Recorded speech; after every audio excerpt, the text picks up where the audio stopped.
வெற்றி தோல்வி வந்து போகும். முயற்சி மட்டும்தான் நிரந்தரமானது.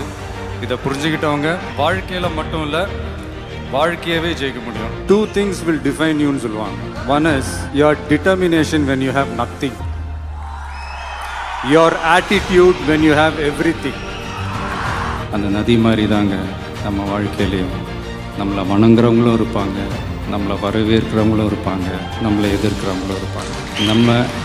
நம்ம வேலை நம்ம கடமையை செம்மையாக செஞ்சுட்டு அந்த நதி மாதிரியே போய்கிட்டே இருக்கணும். எல்லாருக்குமே நம்மளை பிடிச்சி போச்சுன்னு வைங்களேன், அப்புறம் லைஃப் போர் அடிச்சிடாது. இப்போ அழகும் ஆடம்பரமும் இருந்த 1000 பேர் கூட ஆசையாக பழகுவாங்க. அன்பாக இருந்தால் பழகிற 10 பேர் கூட உண்மையாக இருப்பாங்க. நம்ம அவங்கள மாதிரி ஆகணும், இவங்கள மாதிரி ஆகணும் அப்படின்லாம் ஆசைப்படாதீங்க. அதுக்கு தான் அவங்களே இருக்கிறாங்களே. நீங்களாவே வாங்க.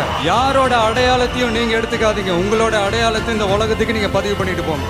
வெற்றி 2 மடங்கு நம்பிக்கை கொடுக்கும், தோல்வி 2 மடங்கு அனுபவத்தை கொடுக்கும். ஸோ அந்த அனுபவத்தை வச்சு நீங்கள் எல்லோரும் மறுபடியும் ஜெயிக்கணுன்றதான் என்னுடைய ஆசை.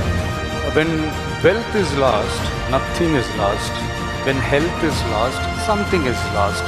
When character is lost, everything is lost. கிடைச்ச வண்டியில் ஏறி நினச்ச இடத்துக்கு போக முடியாதுங்க. நமக்கான ட்ரெயின் வரணும்னா நாம் கொஞ்ச நேரம் பிளாட்ஃபார்மில் நின்று தான் ஆகணும்.